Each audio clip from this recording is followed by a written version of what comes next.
Hello friends, स्वागत है आप सभी का आपके अपने चैनल आशीष प्रताप आरबीएल में।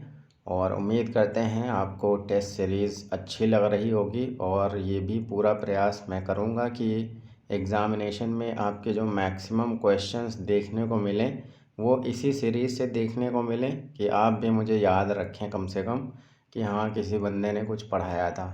अब आज हम बात करेंगे चौथे टेस्ट पेपर की। जैसा थर्ड टेस्ट पेपर मैंने बनाया था वैसा ही ये चौथा टेस्ट पेपर है। आई होप कि आपको इसमें भी मज़ा आएगा। पहला क्वेश्चन है, सरस्वती पत्रिका के यशस्वी संपादक कौन थे? तो सरस्वती पत्रिका के यशस्वी संपादक कौन थे, उनका नाम आपको बताना है। फिर दूसरा क्वेश्चन है, उस काल मारे क्रोध के तनु कांपने उसका लगा, मानो हवा के जोर से सोता हुआ सागर जगा। इन पंक्तियों में कौन सा अलंकार है एवं कौन सा रस है, ये आपको बताना है। तीसरा क्वेश्चन है, चरण धरत चिंता करत चितवत चारों ओर, सुबरन को ढूंढत फिरत कवि व्यभिचारी चोर। उपर्युक्त दोहे में कौन सा अलंकार है, ये आपको इसमें बताना है। फिर चौथा क्वेश्चन है, मनरे तन कागद का पुतला, लांगे बूंद बिनसी जाए छिन में, गर्व करे क्या इतना। इन पंक्तियों में कौन सा रस है, ये आपको बताना है। तो ये था चौथा क्वेश्चन। पांचवा क्वेश्चन है, हमीर रासों के रचनाकार कौन है। छठवां क्वेश्चन है, बीजक किसकी रचना है। सातवां क्वेश्चन है, पद्मावत के रचनाकार का नाम लिखिए। आठवां क्वेश्चन है, सूर सागर के रचनाकार कौन है। इसके बाद नौवां क्वेश्चन है, रघुकुल रीत सदा चली आई, प्राण जाए पर वचन न जाई। ये पंक्तियां किसके द्वारा लिखी गई हैं, ये नौवां क्वेश्चन था। 10वां क्वेश्चन है, निशिदिन बरसत नैन हमारे, पंक्ति किस लेखक के द्वारा लिखी गई है, इसमें ये आपको बताना है।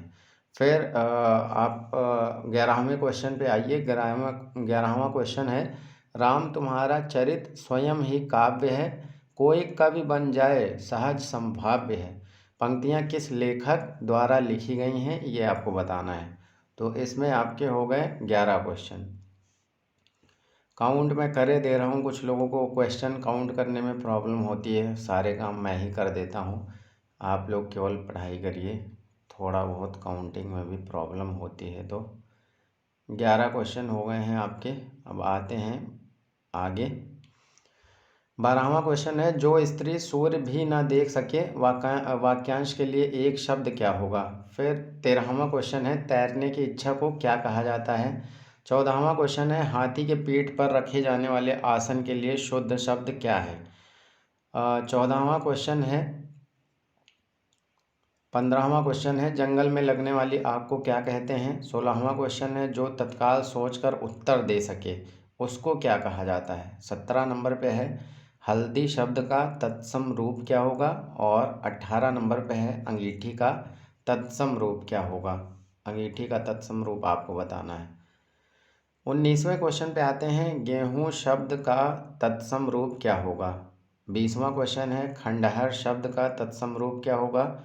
फिर 21वां क्वेश्चन है, चूहे के चाम से नगाड़े नहीं मढ़े जाते, इस मुहावरे का सही अर्थ क्या होगा। फिर 22वां क्वेश्चन भी मुहावरे से ही है, ऊधो का लेना ना माधो का देना, इसका अर्थ क्या है। 23वां नंबर है, आए थे हरि भजन को ओटन लगे कपास, ये भी मुहावरा है, इस मुहावरे का भी आपको अर्थ बताना है। 24वां है, उड़ती चिड़िया के पंख गिनना, मुहावरे का अर्थ क्या है। और 25वां क्वेश्चन है, तलवार की धार पर चलना का अर्थ क्या है। एक्चुअली मैं क्वेश्चन नंबर इसलिए नहीं डाल पाता हूँ कि इसमें क्योंकि उसमें थोड़ा सा टाइम लगता है ज़्यादा, और मेरे पास भी टाइम बहुत सीमित रहता है। तो मैं कोशिश करता हूँ कि आपको वैल्यूएबल कंटेंट मिल जाए, अच्छे अच्छे क्वेश्चंस मिल जाएं उतने ही टाइम में मैनेज करके। तो ये थोड़ी सी प्रॉब्लम है, और वो मैं अभी शायद नहीं कर पाऊँगा सारे क्वेश्चंस के नंबर डालना, या तो फिर मैं किसी को हायर करूं उस तरह से इस काम के लिए, लेकिन वो अभी पॉसिबल नहीं है। तो इस वजह से अभी आपको ऐसे ही थोड़ा सा मैनेज करना है, तो मैनेज कर लीजिए, बाकी देखा जाएगा आगे। अगर टाइम बचता है तो फिर मैं कोशिश करूँगा। 26वां क्वेश्चन है उन्मीलन शब्द का विलोम शब्द क्या होगा। और 27वां क्वेश्चन है उन्मूलन शब्द का विलोम क्या होगा। 28वां है अज्ञे का विलोम बताना है और 29वें में प्रच्छन्न का विलोम बताना है। 30वें नंबर पे है पाश्चात्य शब्द का विलोम क्या होगा। 31 नंबर है अश्लील का विलोम शब्द क्या होगा। और 32 नंबर पे है श्री गणेश का विलोम शब्द क्या होगा। 33 नंबर पे है नवोढ़ा का संधि विच्छेद क्या होगा। और 32 नंबर पे है अन्वेषण का शुद्ध संधि विच्छेद क्या होगा। उच्छ्वास का सही संधि विच्छेद क्या होगा। तो ये आपके लगभग मैंने हर चैप्टर इसमें कवर किया है कि कोई भी चैप्टर आपसे छूटे ना, और सारे क्वेश्चंस जो अच्छे हैं वो मैंने रखने की कोशिश की है। तो वैसे काउंट कर लीजिएगा, आप ही काउंट करिए तो ज़्यादा अच्छा है, थोड़ी देर आपको कम टाइम लगेगा, मुझे फिर वीडियो ज़्यादा लंबा हो जाएगा तो मैं काउंट नहीं कर पाऊँगा अभी। अगला क्वेश्चन है दुस्साहस शब्द में कौन सा उपसर्ग है। फिर आपको बताना है कि वीर का स्त्रीलिंग क्या होगा। बारहसिंघा शब्द कौन सा समास है। बारहसिंघा शब्द में कौन सा समास है। श्वेत पत्र में कौन सा समास है। फिर पंचवटी में कौन सा समास है। प्रतिदिन शब्द में समास कौन सा होगा। रोग पीड़ित में समास कौन सा होगा। और इसके अलावा आपको कुछ शब्द बताने हैं, जैसे आल्पीन और गमला किस विदेशी भाषा के शब्द हैं, और आलमारी जो है वो किस भाषा का शब्द है, ये बताना है। अब मैं आपको आंसर्स बताता हूँ और आप काउंट करके मुझे अपने आंसर्स बताइएगा कि आपने कितने सही किए हैं, ठीक है।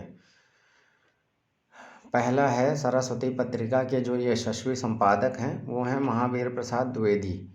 फिर दूसरा है उस काल मारे क्रोध के तनु कांपने लगा उसका लगा मानो हवा के जोर से सोता हुआ सागर जगा। ये पंक्तियाँ, इन पंक्तियों में उत्प्रेक्षा अलंकार है, और अगर रस की बात करें तो इनमें रौद्र रस है।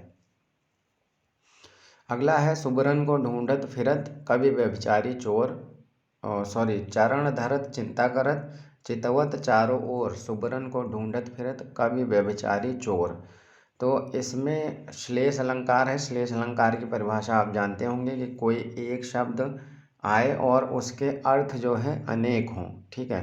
तो यहाँ पे सुबरन शब्द के अर्थ अनेक हैं। यहाँ पे कवि के लिए कुछ और है, व्यभिचारी के लिए कुछ और है, और चोर के लिए कुछ और है। कवि के लिए क्या हो सकते हैं, अच्छे शब्द हो सकते हैं सुबरन का मतलब, और व्यभिचारी के लिए अच्छा रूप रत्न, अगर बात करें कि अच्छा रूप रंग, ये हो सकता है व्यभिचारी के लिए सुबरन का अर्थ। और अगर चोर के लिए बात करें तो सुबरन स्वर्ण के रूप में यूज़ किया जा रहा है। तो कवि के लिए अच्छे शब्द, व्यभिचारी के लिए अच्छा रूप रंग, और चोर के लिए सुबरन का मतलब है स्वर्ण। तो इस वजह से यहाँ पे श्लेष अलंकार है। आई थिंक आपको श्लेष अलंकार क्लियर हो गया होगा। तो इस तरह से मैं छोटे छोटे टॉपिक्स एक एक करके, ज़्यादा लंबा वीडियो ना होने पाए तो हर वीडियो में एक आध टॉपिक इस तरह से आपका क्लियर करता रहूँगा। फिर नेक्स्ट है मन रे तन कागद का पुतला लांगे बूंद बिनस जाए छिन में गर्व करे क्या इतना। इन पंक्तियों में कौन सा रस है। तो इसमें रस है शांत रस। आगे अगर बात करें तो हमीर रासों के रचनाकार शारंगधर हैं। बीजक किसकी रचना है, ये कबीरदास की रचना है। पद्मावत के रचनाकार का नाम लिखिए, ये हैं मलिक मोहम्मद जायसी। सूर सागर के रचनाकार सूरदास हैं। अगला है रघुकुल रीति सदा चली आई प्राण जाए पर वचन न जाई। तो आप लोगों ने इतना ज़्यादा इसको पढ़ा होगा कि ये एकदम कंठस्थ हो गया होगा कि ये तुलसीदास का है। निशिदिन बरसत नैन हमारे, ये पंक्तियाँ जो है ये सूरदास द्वारा लिखी गई हैं। अगला है राम तुम्हारा चरित स्वयं ही काव्य है, और कोई बन जाए कोई कवि बन जाए सहज संभाव्य है। ये पंक्तियाँ लेखक द्वारा मैथिली शरण गुप्त द्वारा लिखी गई हैं, और मुझे ये पंक्तियाँ सबसे ज़्यादा इम्पॉर्टेंट लगी हैं, अच्छी लाइनें थी। जो स्त्री सूर्य भी ना देख सके उसे अशूर्यम पश्या कहते हैं। ये मोस्ट इम्पॉर्टेंट क्वेश्चन है, इसको ज़रूर याद रखना आप लोग। जो स्त्री सूर्य भी ना देख सके अशूर्यम पश्या, ठीक है। तैरने की इच्छा को क्या कहा जाता है, तितीर्षा कहा जाता है। हाथी की पीठ पर रखे जाने वाले आसन के लिए शुद्ध शब्द है हौदा। जंगल में लगने वाली आग को क्या कहते हैं, इसको कहते हैं दावानल। जो तत्काल सोचकर उत्तर दे उसको क्या कहा जाता है, इसको प्रत्युत्पन्नमति बोला जाता है। ये अभी हाल ही में जो पेपर हुए हैं बीओ और आरओ में, तो ये समीक्षा अधिकारी के मेंस के पेपर में पूछा गया था। जो तत्काल सोचकर उत्तर दे सके उसको क्या कहा जाता है? प्रत्युत्पन्नमति कहा जाता है। तो इम्पॉर्टेंट है ये।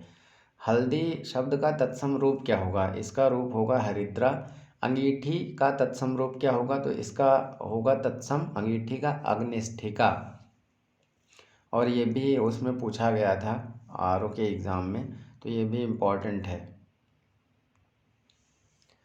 गेहूँ शब्द का तत्सम रूप क्या होगा? तो गेहूँ शब्द का तत्सम रूप होगा गोधूम। खंडहर शब्द का खंडग्रह होता है तत्सम रूप। चूहे के चाम से नगाड़े नहीं मढ़े जाते, मुहावरे का सही अर्थ क्या होगा? तो इसका सही अर्थ होगा सीमित साधनों से बहुत बड़े काम नहीं हो सकते। ऊधो का लेना न माधो का देना का अर्थ है अपने काम से काम रखना। आए थे हरि भजन को ओटन लगे कपास, इसका अर्थ है किसी कार्य विशेष की उपेक्षा कर किसी अन्य कार्य में लग जाना, मतलब किसी महत्वपूर्ण कार्य को छोड़कर किसी गौण कार्य में लग जाना। फिर अगला है उड़ती चिड़िया के पंख गिनना, इसका अर्थ है अनुभव होना। तलवार की धार पर चलना का अर्थ है कठिन कार्य करना। ठीक है, फिर आगे बढ़ते हैं। उन्मीलन शब्द का जो विलोम होता है वो होता है निमीलन। इनको दोनों को मैंने इसलिए जानबूझकर लिखा है क्योंकि इनमें बहुत ज़्यादा कन्फ्यूज़न होता है और क्वेश्चन बहुत ज़्यादा गलत होता है। इनको आपको एकदम रट लेना है, मतलब 100% रट ही लेना है, इसमें गलती की गुंजाइश कोई ना रहे। तो ये ध्यान रखना कि उन्मीलन का जो विलोम होगा वो निमीलन होगा, लेकिन उन्मूलन का जो विलोम होगा वो रोपण होगा।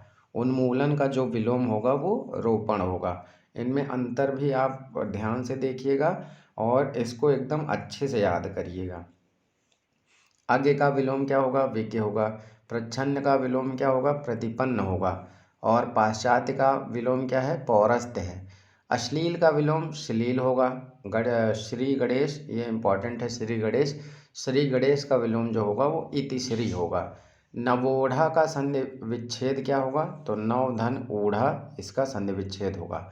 अन्वेषण का शुद्ध संधि विच्छेद क्या होगा? अनुधन ऐषण। उच्छ्वास का सही संधि विच्छेद होगा उद्धन श्वास। उद्धन श्वास इसका संधि विच्छेद होगा। अगला है दुस्साहस शब्द में कौन सा उपसर्ग है? तो इसमें दुस उपसर्ग है। वीर का स्त्रीलिंग क्या होगा? इसका होगा वीरांगना हो जाएगा। बारहसिंगा शब्द में समास कौन सा है? तो इसमें बहुब्रीहि समास है। श्वेत पत्र में कौन सा समास है? तो इसमें कर्मधारय समास है। पंचवटी में कौन सा समास है? द्विगु समास है। प्रतिदिन में कौन सा समास है? तो इसमें अव्ययी भाव समास है। रोग पीड़ित में कौन सा समास है? तो इसमें तत्पुरुष समास है। आलपीन और गमला, आलपीन बहुत ज़्यादा इम्पॉर्टेंट है और कई बार पूछा भी जा चुका है। तो आलपीन और गमला और आलमारी, ये तीनों ही पुर्तगाली शब्द हैं। तो ये थे आज के आपके हिंदी के क्वेश्चंस। उम्मीद करते हैं आपको मज़ा आया होगा आज के क्वेश्चंस में भी। और निसंदेह ये मान के चलिए कि आपके पेपर से पहले मैं इतने टेस्ट करवा दूंगा कि इनको अगर आप ईमानदारी से टाइम टू टाइम रिवाइज करके दुगुना स्पीड में या 1.5 गुना स्पीड में देखते रहिए बीच बीच में, इतने क्वेश्चन अगर आप तैयार कर लेंगे तो मुझे नहीं लगता कि आपका स्कोर 100 के नीचे रहेगा। ठीक है, मैं पूरी कोशिश करूँगा। अभी इसको डिवाइड करूँगा मैं, 1 या 2 दिन मैथ का टेस्ट और एक आध सब्जेक्ट का और टेस्ट इसमें ऐड करूँगा, लेकिन इसमें फिर 1 या 2 दिन में ये वाले टेस्ट ड्रॉप करूँगा, ऐसा मेरा प्लान है। मैं सोच रहा हूँ और जैसा भी बेहतर होगा मैं वैसा सोच के करूँगा। अब बारी आती है कमेंट सेक्शंस की। तो कमेंट सेक्शन में सुधा पांडे का जो स्कोर है वो 39 में 26 है और रितु सिंह का जो स्कोर है वो 33 है। अच्छा स्कोर है दोनों लोगों का। फिर मोहम्मद अशरफ ने अच्छी जानकारियां दी हैं, ये मुझे अच्छा लगा। मोहम्मद अशरफ भी अब थोड़ा सा एक्टिव हो रहे हैं हरवीर सिंह की तरह। तो हिंदी की प्रथम रचना इन्होंने बताया है श्रावकाचार। और ये हिंदी की प्रथम रचना है। इसको लिखा था देवसेन ने। तो आप लोग ये भी याद रखना, इसको किसने लिखा था? देवसेन ने लिखा था। श्रावकाचार हिंदी की प्रथम रचना। फिर अगला है हिंदी साहित्य की प्रथम रचना कौन सी है? पृथ्वीराज रासो। ये आपको पता ही होगी, सबको पता है। चंद्रबरदाई इसके लेखक हैं और टेस्ट में पूछा भी जा चुका है। हिंदी साहित्य की प्रथम महाकाव्य क्या है? तो ये भी पृथ्वीराज रासो है। हिंदी साहित्य की प्रथम बड़ा महाकाव्य पद्मावत मलिक मोहम्मद जायसी द्वारा लिखित है। पद्मावत, ठीक है। माधुरी सिंह के 18 नंबर हैं। राम मोहन सिंह 22 हैं। कुलदीप रोहिला 29 हैं। रूमी श्रीवास्तव, बहुत ही शानदार प्रश्नों का संकलन, धन्यवाद सर। बबीता के 35 हैं।